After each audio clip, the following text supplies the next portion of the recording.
घने जंगल में गोपी आलू अपनी सास लीला आलू के साथ रहती थी। गोपी का पति गोलू आलू आम बेचने का काम करता था।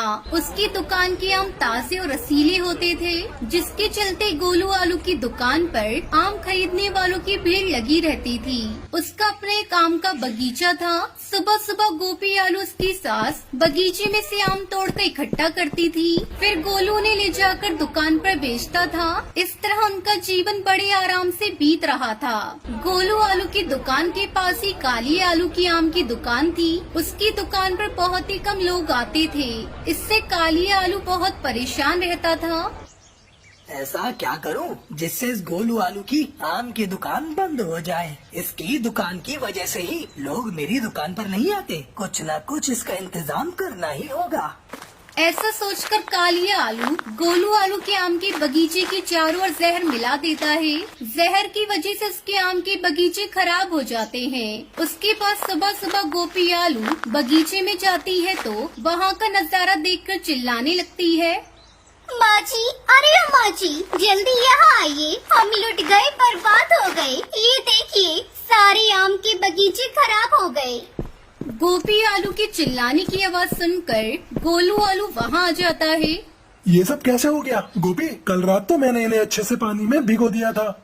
इस तरह कई दिन गुजर जाते हैं। एकता उससे कहता है, अरे ओ गोलू आलू, कहाँ जा रहे हो? तुम्हारे बगीचे के बारे में सुना, बहुत दुख हुआ। ऐसा करो, तुम मेरी दुकान से कुछ आम ले जाकर अपनी दुकान पर बेचना शुरू करो।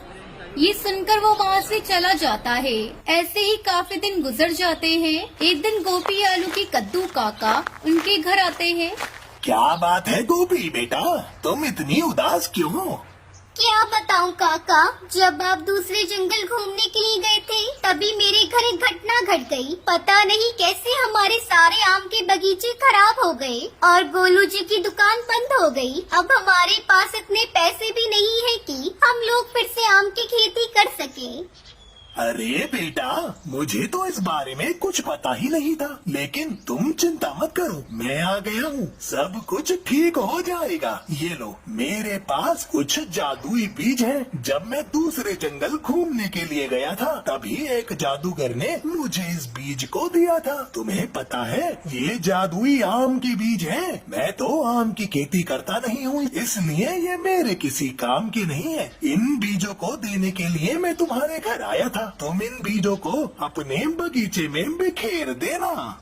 इतना कहकर कद्दू काका वहाँ से चले जाते हैं। फिर गोलू आलू अपनी बीवी गोपी के साथ वो बीज बिखेर देती है। अगले दिन जब वो लोग अपने बगीचे में जाते हैं तो उनकी खुशी का ठिकाना नहीं रहता। उनके पूरे बगीचे में आम उगे हुए थे। दोनों सास बहू मिलकर जल्दी जल्दी आम इकट्ठा करती है और गोलू आलू उन आम को ले जाकर फिर से अपनी दुकान पर बेचना शुरू कर देता है। जल्दी उसके सारे ग्राहक फिर से उसकी दुकान पर आना शुरू कर देते हैं। फिर गोलू आलू अपने परिवार के साथ खुशी खुशी अपना जीवन बिताने लगता है।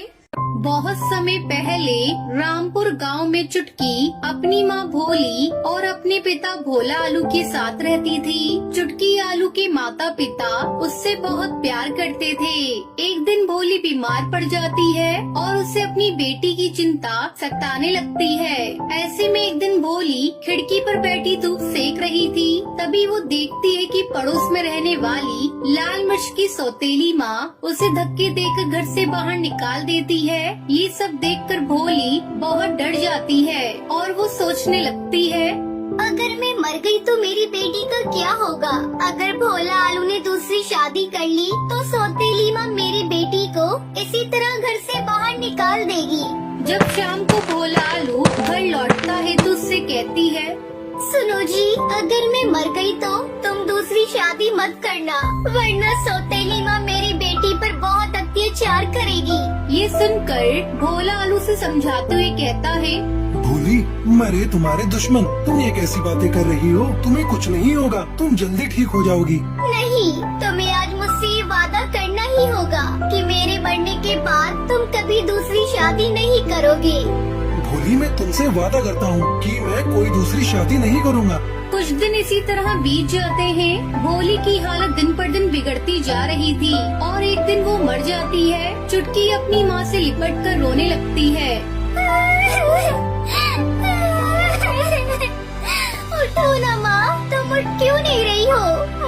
कुछ तो बोलो, अपनी बेटी को इस तरह छोड़कर कहाँ चली गई माँ?